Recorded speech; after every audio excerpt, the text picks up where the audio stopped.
नमस्ते विद्यार्थियों। गुलबर्गा विश्वविद्यालय कलबुर्गी हिंदी स्नातकोत्तर अध्ययन एवं अनुसंधान विभाग की ओर से आप लोगों का सिलेबस जो इस प्रकार से है।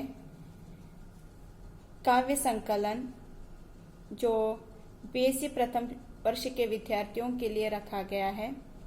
काव्य संकलन में पद्य मंजूषा जिसके संपादक हैं doctor Ashok Kumar Gupta, Malik and company, Jaipur, जिनमें आपके अध्ययन के लिए आरंभिक 8 कवियों की कविताओं को निर्धारित किया गया है। तो इसे जो है 32 मार्क्स में विभाजित किया गया है। सुबह 8 कवि कौन कौन से हैं, यानी उनकी कविताएं कौन सी हैं। अयोध्या सिंह उपाध्याय हरिओद, उनकी कविता जो है भारत के नवयुवक, यानी प्रेजेंट हालत को देखकर, संदर्भ को देखकर अयोध्या सिंह उपाध्याय जो है भारत के नवयुवकों को जागृत करना चाहते हैं या उन्हें उद्देश्य देना चाहते हैं। सो किस प्रकार से विद्यार्थी रहने दो या नवयुवकों की जो देन है भारत देश के लिए, वे कैसा रहे, वे किस प्रकार से अपने कर्तव्य को निभाए, इस कविता के माध्यम से उन्हें बताया गया है। दूसरी कविता जो है मैथिली शरण गुप्त, जिनकी कविता है हम राज्य लिए मरते हैं। तो हालात ऐसे हैं कि हर एक मनुष्य जो है आपस में बट चुका है, तो उसके लिए हम राज्य लिए मरते हैं, हम सिर्फ अपने राज्य के लिए ही मर मिटते हैं। इस प्रकार से कवि ने अपने विचारों को क्या है वहां पर व्यक्त किया गया है। तो इसमें जो है भारत देश के साथ, भारत देश के नवयुवकों के साथ साथ जो है किसमें से लिया गया है, इसे साकेत महाकाव्य, साकेत के नवम सर्ग से लिया गया है। तो साकेत का नवम सर्ग जो उर्मिला के विरह से संबंधित है, उसे वहां पर क्या है दर्शाया गया है। इसमें जो इस कविता में कृषकों की दीन दशा का वर्णन किया गया है, क्योंकि हम लोग, हमारा भारत देश जो है कृषि प्रधान देश होने के कारण कृषि को यहाँ पर बहुत ही प्राधान्यता मिल चुकी है। तो इसलिए कृषि को लेकर वहां पर इसका वर्णन किया गया है। कैसे वे अपने घर बार को छोड़कर सहनशील होते हैं, श्रम कर कर अपना जीवन बिताते हैं और नित्य प्रति जीवित रहने वाले लोगों को लेकर एक उच्च आकांक्षा इस कविता के माध्यम से बनाने की कोशिश की है। नेक्स्ट जो है जयशंकर प्रसाद, जिनकी कविता है खोलो द्वार कहकर। इसमें जो है कवि जयशंकर प्रसाद जो है, इसे किसमें से लिया गया है ने, खोलो द्वार जो है झरना कविता संकलन से इसे लिया गया है। इस कविता में प्रकृति के मूल सौंदर्य का वहां पर वर्णन किया गया है, क्योंकि प्रकृति जो है सर्वशक्तिमान है, ईश्वर ने इसका क्या है निर्माता हो चुका है। तो इसलिए प्रकृति अपने आप में क्या है सुंदरता को निखार रही है। तो इस तरह से खोलो द्वार कहकर, यानी इस प्रकृति को, अपने आप को क्या है अपने निखार को दिखाने की कोशिश कवि ने इस कविता के माध्यम से की है। तो कविता में कवि ने भाव चेतना को अभिव्यक्ति देने वाली कविता के माध्यम से लिखा है। एक प्रकार से देखा जाए तो आस्थावादी दृष्टिकोण को रखने की कोशिश कवि ने इस कविता में की है।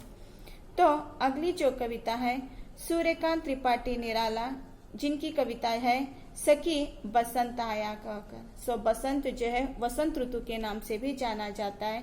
तो मैथिली शरण गुप्त सूर्यकांत त्रिपाठी निराला जी जो है, वे भी प्रकृति प्रेमी होने के कारण प्रकृति के अनूप सौंदर्य का उन्होंने वर्णन किया है। इसलिए प्रकृति के माध्यम से वे कहने लगे कि सखी देखो वसंत मौसम आ चुका है और प्रकृति में एक नव उल्लास वहां पर छा गया है। तो इस प्रकार से कवि प्रकृति का ही वर्णन वहां पर किया है। अगली जो कविता है सुभद्रा कुमारी चौहान द्वारा, जिसमें बालिका का परिचय दिया गया है। बालिका का परिचय ने जैसे ही स्त्री बनने से पहले एक स्त्री का जीवन जो है बचपन के माध्यम से बीत जाता है, वो कविता में बालिका अपना परिचय वो देना चाहती है। तो उसका जीवन कैसे रहा, कैसे वह संघर्षपूर्ण अपने जीवन को बिताती है, कैसे अपने विभिन्न रूपों को वहां पर वह दिखाती है और कैसे उसका जीवन बीतता हुए जाता है, कैसे वो एक माँ बनकर, फिर एक सखी बनकर, कैसे एक बेटी बनकर वह अपने कर्तव्य को निभाती है। यह भी इसका वर्णन यहाँ पर हमें देखने के लिए मिलता है। तो इस कविता का वर्ण विषय माँ और उसकी पुत्री पर आधारित है। ममता की प्रतिमूर्ति माँ के हृदय में अपनी बेटी के प्रति किस प्रकार के भाव जन्म लेते हैं, उन्हीं भावों को कवित्री ने इस कविता में अभिव्यक्ति दी है। अगली जो कविता है हरिवंश राय बच्चन, जिसमें युग का जुआ। तो हरिवंश राय बच्चन जो प्रसिद्ध कलाकार अमिताभ बच्चन के पिता जो कहा जाता है, इन्होंने हिंदी साहित्य में अपना बड़ा ही योगदान दिया है, जिसके कारण हालावादी कवि के नाम से भी इनका उल्लेख हमें देखने के लिए मिलता है। सो युग का जुआ में जो है यह बहुत चर्चित यह कविता है। तो यह कविता बच्चन जी के काव्य स्वरों में नई पीढ़ी और नए युवाओं के लिए प्रेरक और संदेश प्रदान एक शक्ति का कार्य करती है। तो बच्चन जी ने युग के युवाओं को आगे बढ़ने की प्रेरणा देना चाहते हैं, क्योंकि आगे बढ़ना उन्नति का हो सकता है एक सूचक, तो पीछे मुड़ना यह अवनति का कारण हो सकता है। यह युग का जुआ है। हम लोग देखते हैं कि जुआ जो तराश के पत्ते जो होते हैं, यह युग कैसा है, एक जुआ के भांति है। इसमें से हमें क्या है, विजय हासिल कर आगे बढ़कर निकलना चाहिए। सो इस प्रकार का जो संदेश इस कविता में मिलता है। आगे जो है शिव मंगल सिंह सुमन, मिट्टी की महिमा, यानी हम जिस भारत देश में रहते हैं वह अपने आप में क्या है, एक प्रसिद्धि को प्राप्त किए हुए है। तो यहाँ पर मंगल जी जो है मिट्टी के बारे में, यानी मिट्टी की महिमा के बारे में उन्होंने बताया है कि मिट्टी अपने आप में कितनी महत्व रखती है और उसकी महिमा कितनी उद्घाटित हो सकती है। मिट्टी अनेक रूपों में हमें दिखाई देती है, फिर भी वह मिट्टी ही रहती है। वास्तव में सूरज की गर्मी पाकर मिट्टी तपती है और रात्रि के समय क्या है, वह शीतलता पाकर मधुरतिमा का एहसास हमें दिलाती है। सो मिट्टी जो है अनेक रूपों में हमें दिखाई देती है, वही रूप को जो है हमें इस कविता में देखने के लिए मिलता है। और दूसरी ओर मिट्टी में क्या है, एक स्वर है और संयम है। होनी अनहोनी कहे जाए, हंसकर हालाहल भी पी जाए, छाती पर सब कुछ सह जाए। संपूर्ण कविता मिट्टी की महिमा और उसकी महत्ता का बखान करती हुई कवि के चिंतन की ओर भी संकेत करती है। यानी दूसरी ओर हमें क्या है, ध्यान देने के लिए, सोचने पर मजबूर यहाँ पर कवि करते हैं।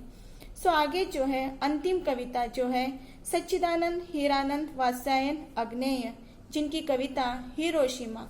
तो हम लोग देख चुके हैं कि यह हिरोशिमा कहने पर हमारे दिमाग में क्या है, एक कल्पना के तौर पर एक पिक्चर सम्मुख आने लगता है। तो हिरोशिमा यहाँ पर एक अणुस्फोट होने के कारण कितना वहां पर विनाश हो चुका था, कितने लोग वहां पर पीड़ित हो चुके थे।